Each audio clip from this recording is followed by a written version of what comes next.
can do anything. Oh, I can do all things. 'Cause it's you who gives me strength. Oh, nothing is impossible. Shalom Bapak Ibu, saudara-saudara yang dikasihi Tuhan. Kekuasaan adalah hal yang sangat didambakan oleh banyak orang. Sadarkah kita bahwa sebenarnya kita sebagai anak-anak Tuhan memiliki kuasa di dalam kehidupan ini? Bapak Ibu, pekan doa puasa yang akan kita laksanakan pada tanggal 19 sampai 27 Mei yang akan datang mengambil tema hidup dalam kuasa Allah atau hidup dalam kuasa Roh Kudus, yang mengingatkan kepada kita bahwa sebagai anak-anak Tuhan kita diberi kuasa untuk menghadapi beratnya kehidupan ini. Saya rasa tantangan-tantangan kehidupan kita ke depan, godaan-godaan baik dari luar maupun dari dalam, ancaman-ancaman, bahkan aniaya bisa jadi akan semakin tinggi intensitasnya. Dan untuk itu kita perlu kuasa Roh Kudus di dalam menghadapi tantangan-tantangan tersebut. Oleh karena itu, saya mengajak kita semua, Jemaat Gereja Isa Masih Melaer, mari kita bergabung dalam pekan doa puasa tahun 2023 ini, tanggal 19 sampai 27 Mei. Setiap hari jam 7 malam, kecuali hari Sabtu jam setengah 7. Jangan lewatkan kesempatan ini, mari kita bersama-sama mengalami lawatan Allah dalam hidup kita. Tuhan memberkati kita sekalian.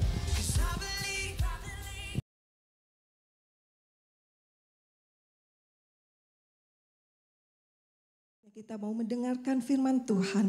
Ada satu pujian lama, tapi pujian ini boleh mengingatkan kita akan kelak datangnya Tuhan kembali ke dalam dunia ini menjemput kita. Mari kita selidiki hati kita, mari siapkan hati kita, simak baik-baik pujian ini. Haleluya Yesus.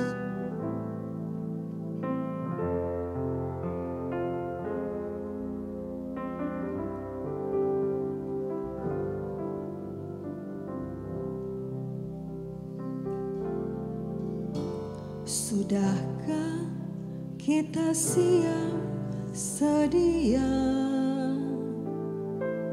menghadapi datangnya Yesus kelak kembali untuk mengangkat kita semua yang sungguh-sungguh berharap padanya. Mari sama-sama kita nyanyikan. Sudahkah kita siap sedia menghadapi datangnya Yesus kelak kembali untuk mengangkat kita semua yang sungguh-sungguh berharap padanya. Mari kita sembah Dia.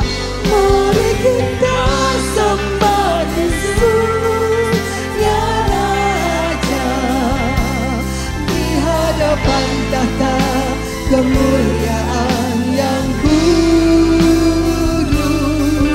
Selama waktu ini masih ada, kita bernafas di dalam dunia. Mari kita sembah Yesus. Sembah Yesus ya Raja di hadapan tahta kemuliaan yang kudus. Selama waktu ini masih ada, sembahlah Yesus di dalam dunia.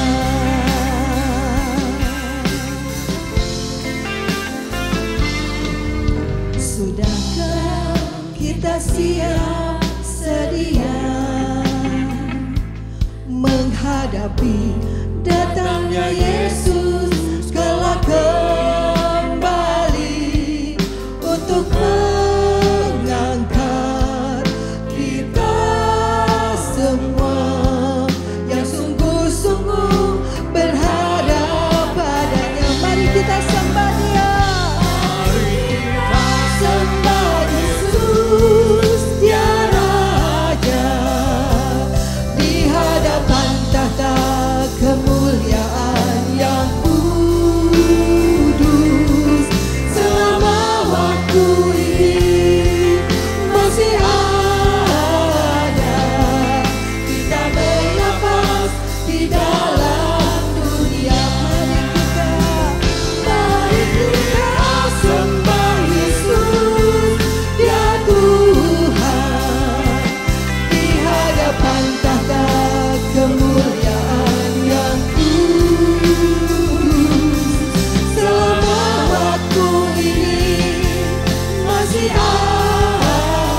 Pujian ini mengingatkan kepada kita tentang kedatangan Tuhan.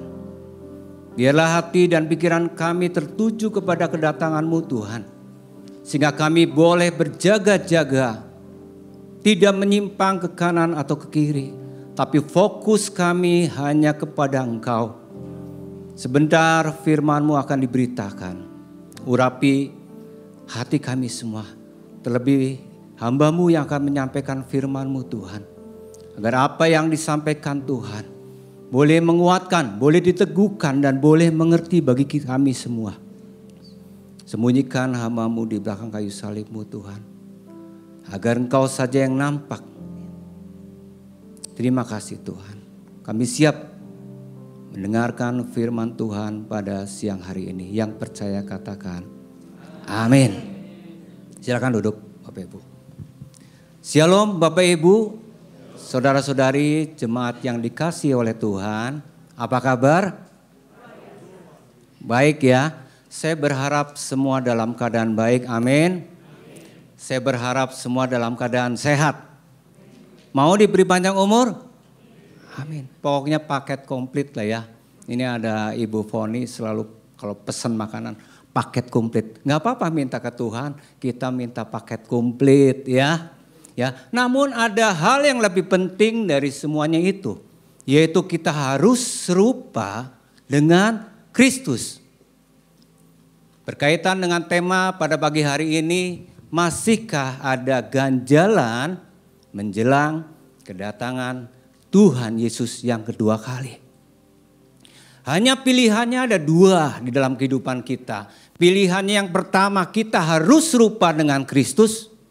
Kita mendapatkan kehidupan yang kekal. Atau serupa dengan dunia ini. Alkitab berkata engkau akan binasa. Selama 42 hari ke depan nanti tanggal 18 Mei. Tema-tema khotbah kita tentang berkaitan dengan kedatangan Tuhan ke dunia. Lalu mati bagi kita ya. Lalu bangkit. Menyediakan tempat untuk kita. Karena tempat kita bukan di dunia ini Bapak Ibu. Tempat kita berada di kerajaan surga. Tetapi Dia berjanji ini menjadi suatu pengharapan bagi kita semua. Dia akan turun mengangkat kita semua. Kedatangan Tuhan Yesus yang kedua kali kita maknai. Bukan saja kedatangan Tuhan Yesus di awan yang permai. Tetapi kita bisa menyiapkan kapan Yesus mengangkat kita. Mungkin bisa malam, mungkin bisa besok, mungkin bisa bulan depan. Ya, sebenarnya tema yang berkaitan dengan kedatangan Tuhan Yesus yang kedua kali sebenarnya tema yang menurut saya tema klasik dan tema jadul. Namun bagi orang percaya, kalau kita tidak memaknai tentang kedatangan Tuhan Yesus Kristus, kita menjadi anak-anak Tuhan yang gagal. Gagal masuk dalam kerajaan surga, Bapak Ibu. Oleh karena itu, kita mengawali pada firman Tuhan pada hari ini. Maaf, bisa dibantu slide-nya.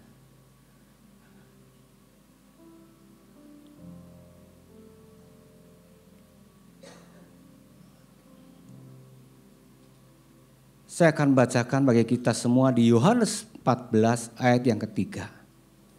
Dan apabila aku telah pergi ke situ dan telah menyediakan tempat bagimu, aku akan datang kembali dan membawa kamu ke tempatku, kata Yesus. Supaya di tempat di mana aku berada, kamu pun berada. Berbahagialah orang yang mendengar firman Tuhan, merenungkan serta melakukan ini yang dikehendaki Allah. Dengan ayat ini kita diingatkan kembali tentang janji Yesus kepada kita. Ini menjadi suatu pengharapan bagi kita untuk kita senantiasa berjaga-jaga menjelang kedatangan Tuhan Yesus yang kedua kali. Tapi mengapa anak-anak Tuhan dengan mudahnya melupakan janji yang Tuhan sudah beri kepada kita. Kita tidak mempersiapkan diri kita. Ini menjadi pergumulan bagi kita, Bapak Ibu. Makanya Alkitab sebagai penuntun kehidupan kita. Bapak Ibu, mungkin kita menjadi anak-anak Tuhan sudah 10, 20 tahun, bahkan lebih dari 50 tahun. Pernahkah kita terbesit di dalam pikiran kita? Apa sih yang menjadi intisari perjanjian lama dan perjanjian baru? Namun sebelum saya kupas ini, saya mau bertanya boleh ya? Siapa yang telah menyelesaikan pembacaan Alkitab dari Kejadian hingga Wahyu? Boleh angkat tangan? Wow, 200 orang. Oh enggak ya? Yang 2 kali, boleh angkat tangan? 3 kali? Luar biasa dahsyat, tapi ada beberapa tadi enggak angkat tangan. Tapi saya tahu orangnya Bapak Ibu. Saya tahu. Pengen tahu Bapak Ibu, Pak Ferry pengen tahu orangnya yang lagi ngeliatin saya. Nah ini ya, waduh ya. Kembali kepada intisari apa sih yang terkandung dalam perjanjian lama dan perjanjian baru. Ada 2 hal yang harus kita mengerti dan kita cermati. Yang pertama, Alkitab berbicara tentang kejatuhan manusia. Lalu yang kedua, Allah bergegas menolong kejatuhan manusia. Intisarinya hanya itu. Kalau manusia tidak jatuh, tentu nggak ada hukum 10 perintah Allah. Tidak ada Alkitab. Karena manusia jatuh. Sehingga ada Alkitab yang menjadi panduan bagi kita orang berdosa. Lalu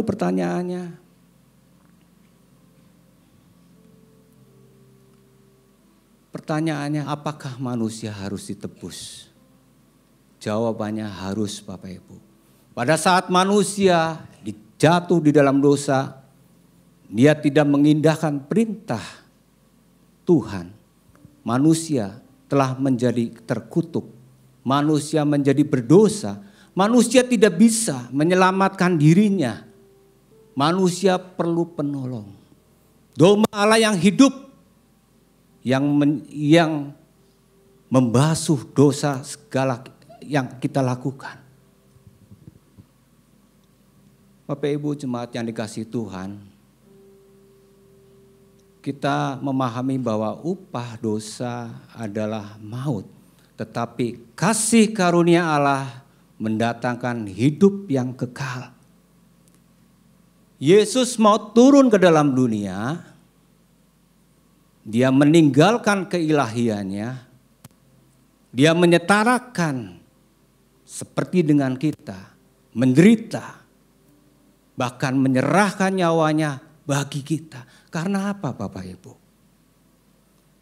Karena di balik setiap kematian orang berdosa, ada penderitaan yang mengerikan. Saya ulang Bapak Ibu, ini yang menjadi pegangan dalam hidup kita. Di balik kematian semua orang berdosa, ada penderitaan yang mengerikan. Ini yang kita harus pikirkan baik-baik. Jangan-jangan kita bukan yang Tuhan inginkan. Kita telah menjauh dari hadirat Tuhan. Bapak Ibu jemaat yang dikasihi Tuhan. Karena inilah karya Tuhan. Yesus turun ke dalam dunia. Lalu dia mati di kayu salib. Namun dia bangkit di 3 hari kemudian. Tetapi Yesus naik ke surga. Menyiapkan, menyediakan tempat bagi kita. Lalu Yesus akan turun menyambut kita.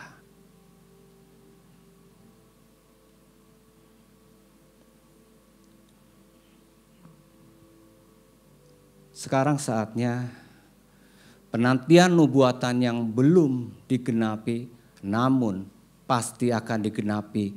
Saya akan bacakan di 1 Tesalonika 4 ayat yang 16 sampai dengan 17. Saya highlightnya saja ya Bapak. Akan diangkat bersama-sama dengan mereka dalam awan menyongsong Tuhan di angkasa.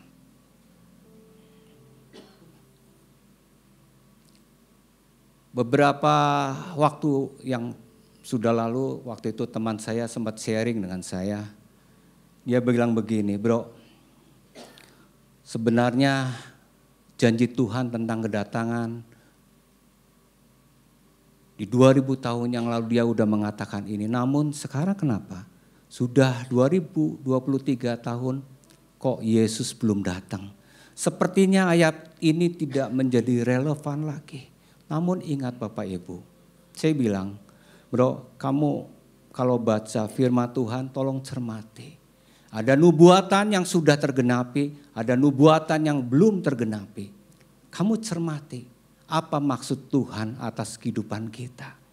Kita jangan sampai tersesat oleh dogma-dogma yang menyesatkan kita, mengaburkan tentang kedatangan Tuhan. Nubuatan-nubuatan menjelang kedatangan Tuhan Yesus, meningkatnya bencana alam. Bapak Ibu, kalau kita lihat akhir-akhir ini, bencana alam sepertinya tidak pernah surut. Krisis global. Kemarin baru pandemi COVID-19 secara global secara menyeluruh. Munculnya penyesatan nabi palsu.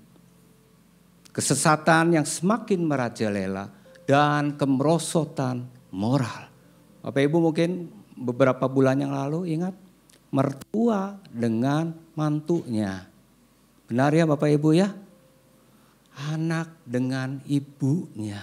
Apakah ini bukan kemerosotan yang semakin bejat?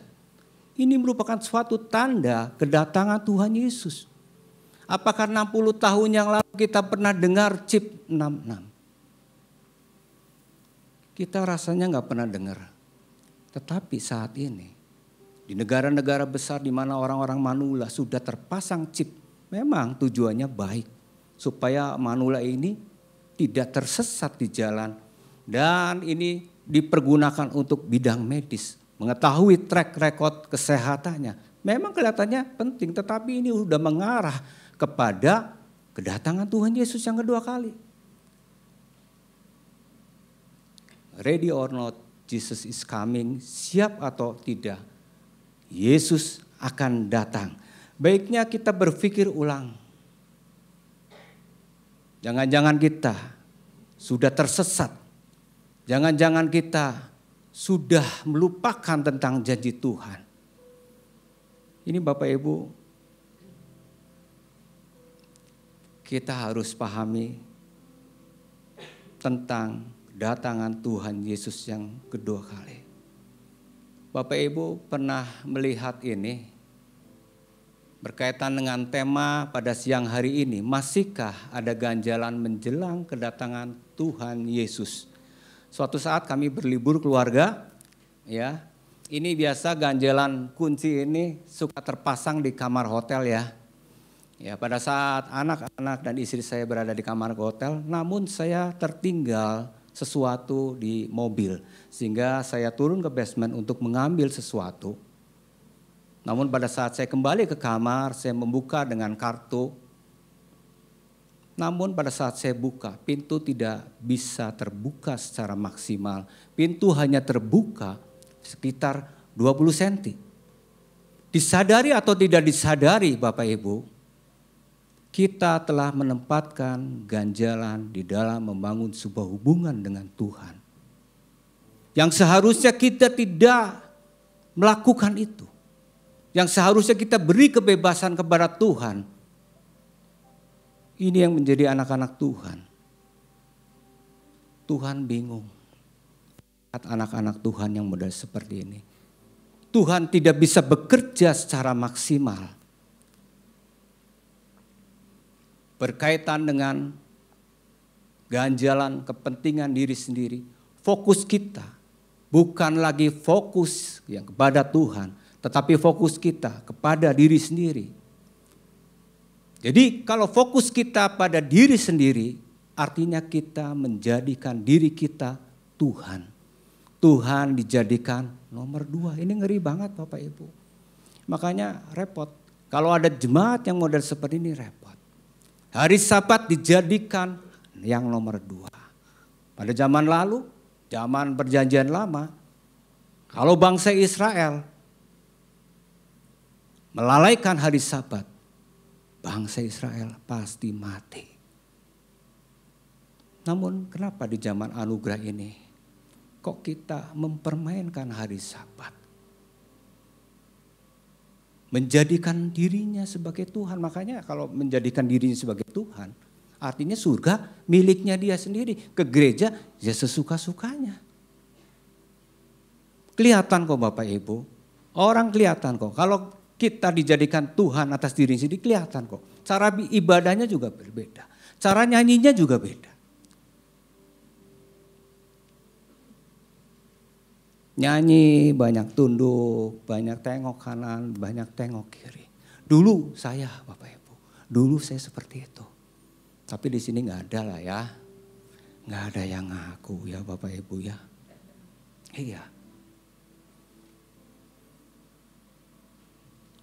Kenapa? Apa yang menyebabkan tidak fokus pada Tuhan? Terjebak dalam godaan dunia. Mesir menjadi bagian hidupnya. Mesir melambangkan keangkuhan, kesombongan, keduniawian. Kita masih pegang. Memang Mesir memiliki daya tarik yang menggoda dan keinginan duniawi yang dapat mengalihkan perhatian seseorang dari Tuhan. Orang yang terjebak dalam godaan ini cenderung melupakan, mengabaikan kehadiran Tuhan. Saya sangat terkesan dengan yang namanya Rasul Paulus. Rasul Paulus menjadi inspirasi buat saya yang harusnya inspirasi buat Bapak Ibu sekalian. Di Filipi 1 ayat yang ke-21 sampai dengan 24 saya akan bacakan untuk kita semua. Ayat yang ke-21. Karena bagiku hidup adalah Kristus. Wow, keren.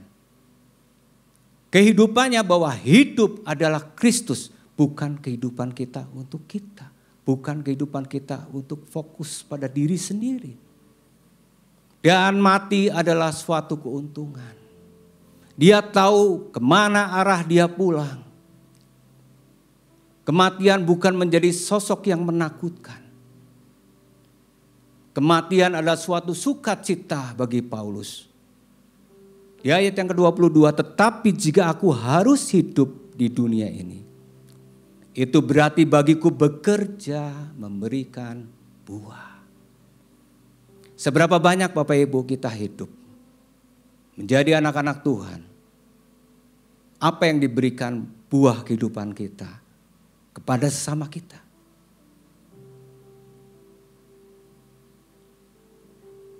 Tidak sedikit anak-anak Tuhan undur dari Tuhan. Akibat apa? Kita selalu menjadi batu sandungan buat orang-orang yang belum mengenal Tuhan. Ini sangat mengerikan sekali Bapak Ibu.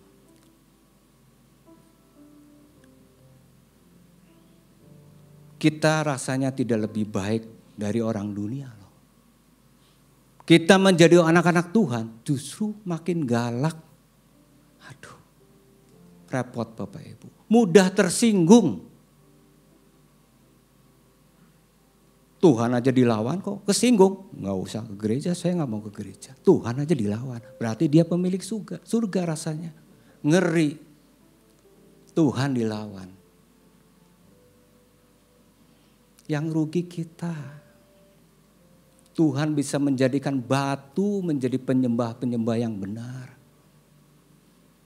Kita ciptaan yang sempurna, yang segambar dengan Allah. kok kita tidak memberikan buah yang manis kepada semua orang. Ini ngeri Bapak Ibu. Ini ngeri sekali.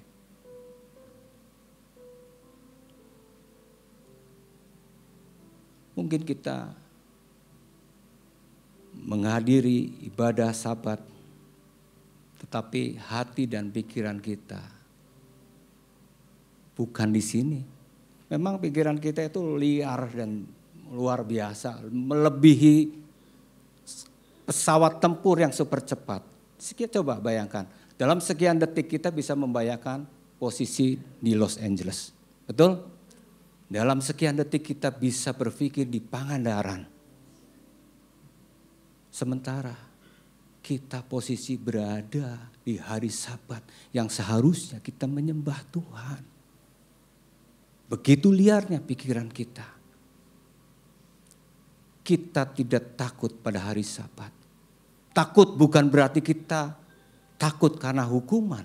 Bukan berarti takut tidak terangkat di dalam surga. Tetapi kita takut dimaknai dengan kita harus memiliki rasa hormat. Rasa bersyukur. Karena Allah yang begitu baik. Yang seharusnya kita mati. Tetapi Dia mati gantikan kita.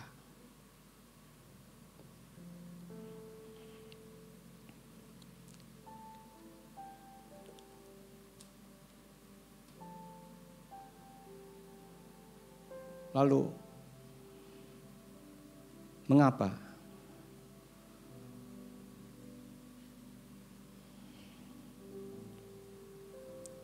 Anak-anak Tuhan tidak memiliki sikap seperti Rasul Paulus.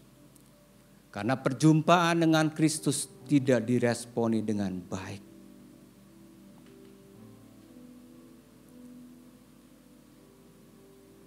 Artinya kita masih hidup di dalam dosa. Kalau kita beribadah tidak meresponi. Berhari Sabat kita pasti terikat di dalam dosa. Kenapa sih? Kowetono bisa tahu. Ya tahulah kita dulu pelakunya ngalamin. Bapak Ibu pasti ngerasalah. Kalau perjumpaan dengan Kristus tidak diresponi dengan baik, pasti hidupnya nggak beres. Pasti nggak beres. Kita masih hidup di dalam dosa. Mari pergunakan waktu yang ada. Kita masih diberi kesempatan nafas hidup. Kita masih bisa membaharui kehidupan kita. Untuk kita bisa memberikan buah kepada sesama kita, kepada Tuhan. Ini yang Tuhan inginkan. Kita semua akan bakal mati. Mungkin saya juga akan diratapi dan ditangisi oleh saudara-saudara saya. Demikian juga Bapak Ibu. Umur kita tidak pernah ada yang tahu. Kapan kematian itu menjemput kita. Lalu poin yang kedua. Karena tidak bergaul dengan Allah. Kita nggak tahu bahwa Allah kita. Allah yang menjadikan segalanya. Kalau kita nggak tahu, kita tidak bergaul dengan Allah, kita nggak tahu kehebatan Allah seperti apa. Salomo mengatakan, benarkah Allah akan diam di antara kita? Sementara langit yang mengatasi segala langit pun tidak bisa memuat engkau. Inilah kebesaran Tuhan, kebesaran Allah kita. Allah kita itu dahsyat. Kalau kita mengetahui Allah kita itu luar biasa. Allah sanggup mengadakan segala sesuatu. Kita anak-anak Tuhan tidak akan pernah hidup dalam kekhawatiran. Yohanes, jadi Yohanes 15 ayat yang keempat, saya bacakan di highlightnya saja ya. Tinggallah di dalam aku dan aku di dalam kamu. Kita harus tinggal di dalam Tuhan. Dan Tuhan tinggal di dalam kita. Sejujurnya kita sebagai anak-anak Tuhan, kalau tidak ada ayat ini, kita berat menjalani kehidupan kita. Kita berat. Tapi pada saat kita mengetahui ayat ini, bahwa kita di luar Tuhan, kita tidak bisa melakukan apa-apa. Kita bagaikan ranting yang harus nempel pada pokok anggur yang benar. Pada saat kita bergaul dengan Allah, yakin rahasia-rahasianya akan diberikan oleh kita. Mungkin dokter, 1000 dokter memvonis keadaan kita, keberadaan kita. Kamu hidup mungkin sebulan lagi, kamu hidup mungkin 2 bulan lagi. Saya katakan, hei, kita jangan mendahului kuasa Tuhan. Kalau Tuhan mau pulihkan, mudah bagi Tuhan. Kita harus mengetahui karakter Tuhan. Karena karakter Tuhan mengerjakan segala sesuatu yang menurut kita nggak mungkin Tuhan. Tetapi Tuhan senang loh. Tuhan senang melakukan segala sesuatu yang mungkin menurut kita tidak mungkin. Supaya apa tujuannya? Supaya kita melihat bahwa Tuhan itu Allah yang perkasa. Supaya kita melihat Tuhan itu mampu melakukan segala sesuatu. Kalau Tuhan yang akan sembuhkan, tidak ada satu dokter pun yang bisa memperdebatkan kesembuhan daripada dokter.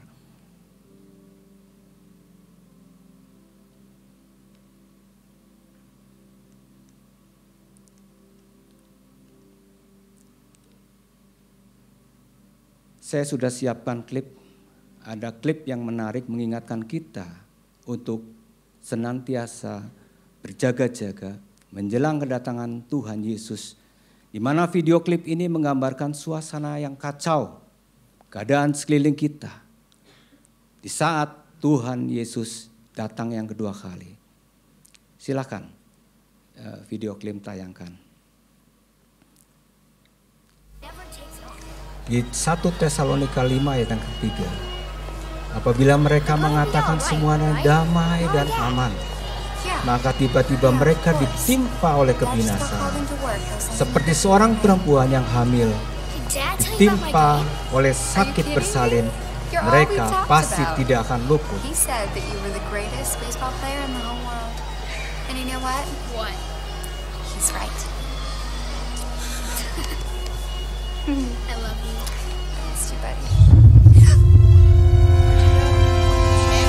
Bapak Ibu, inilah pada saat Yesus datang yang kedua kali. Beberapa orang yang kehilangan sanak saudaranya dan dia mencari.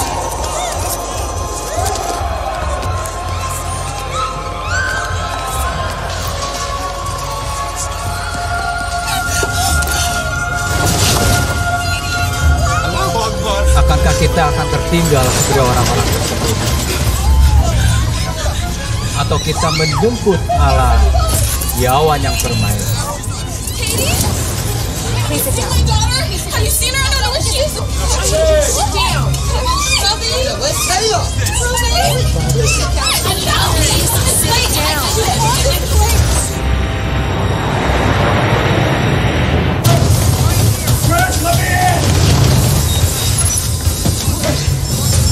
Seorang pilot pun berangkat sama-sama Yesus di angkasa.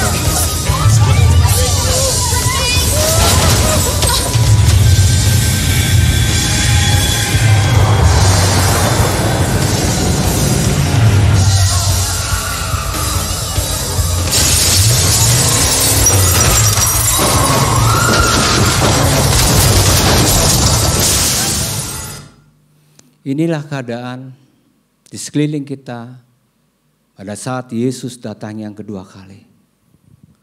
Bapak Ibu jemaat yang dikasihi Tuhan, masihkah kita menempatkan ganjalan, menempatkan hal-hal yang berfokus pada dirinya sendiri, bukan berfokus kepada Tuhan yang mempersiapkan menjelang kedatangannya. Mungkin engkau tidak menyadari posisimu berada saat ini. Apakah engkau telah menjauh dari hadirat Tuhan? Saya mau ingatkan, mari setidaknya ada 2 hal yang sudah kita pelajari. Yang pertama, momen perjumpaan Tuhan diresponi dengan benar. Yang kedua, bergaul dengan Allah. Maka engkau akan menjadi pribadi pemenang di dalam Tuhan. Kau tidak akan khawatir lagi menjelang kedatangan Tuhan kapanpun. Engkau akan mengatakan, ya Tuhan, aku siap kapanpun engkau memanggil aku. Hell is real. Bilang kepada jiwamu, neraka itu ada. Benar, neraka itu ada. Kamu jangan masuk di dalam perhentian ini. Kita belajar dari orang perjanjian lama. Orang kaya dengan Lazarus di pangkuan Abraham.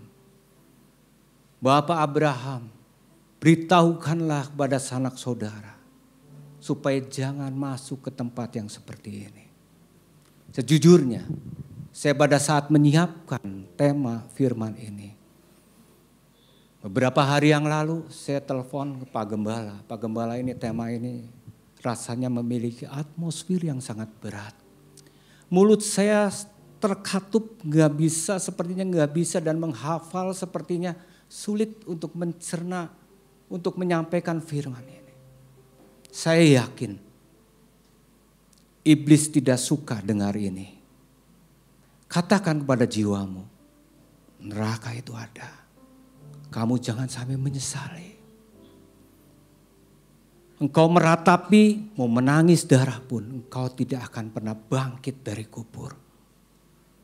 Engkau akan selamanya penuh dengan kertak gigi, penderitaan yang mengerikan. Mari Bapak Ibu, jemaat yang dikasihi Tuhan. Kata Rasul Paulus, hendaklah kita harusnya menjadi pengajar. Bukan seorang yang memerlukan susu. Tidak mau memakan makanan yang keras.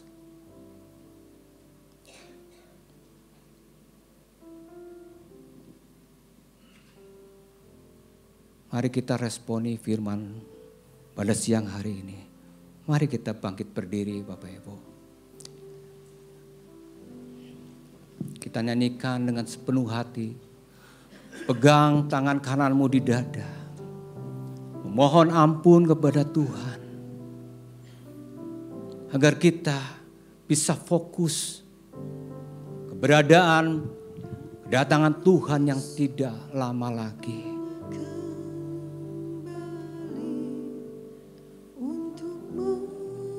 Berdoalah pada Tuhan. Apa yang kau pergumulkan saat ini menjelang kedatangan Tuhan? Apakah masih ada ganjalan yang selama ini engkau simpan? Mungkin engkau selama ini telah gagal meresponi kedatangan Tuhan. Sehingga keberadaanmu semakin jauh dan semakin tidak terkendali menjadi anak-anak Tuhan. Ampuni kami Tuhan. Terus koreksi kehidupan kami Tuhan.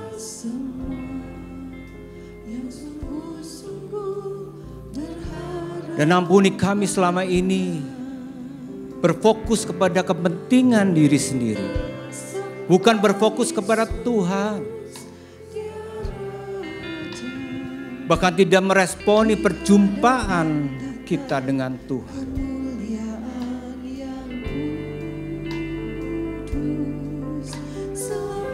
Mari berikan yang terbaik.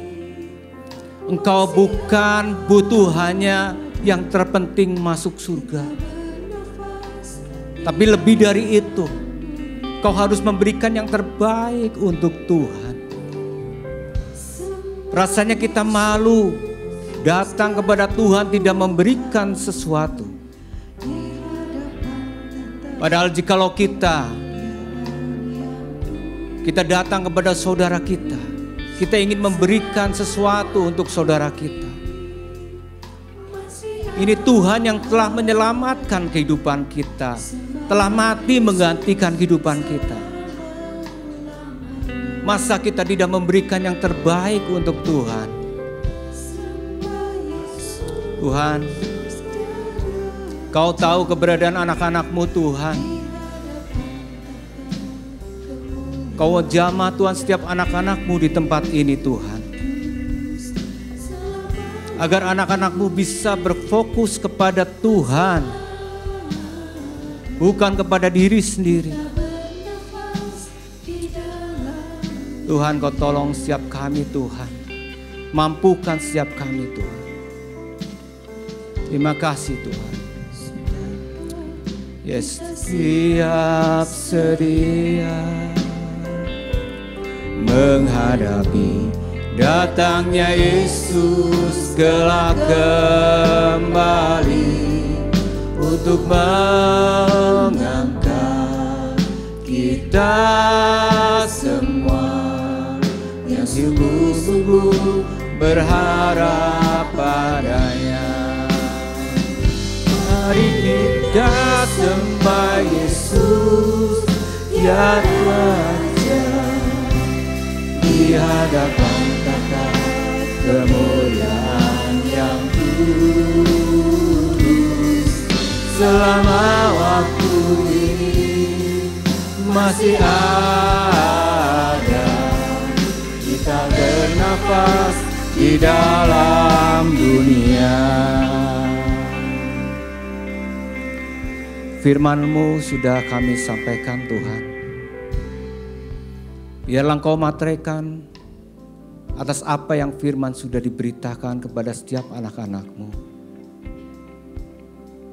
Menjadi pegangan hidup, menjadi pedoman hidup untuk kami selalu berjaga-jaga.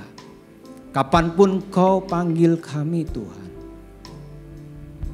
Kami sudah siap memberikan yang terbaik. Terima kasih Tuhan. Hanya di dalam nama Tuhan Yesus Kristus yang percaya katakan amin.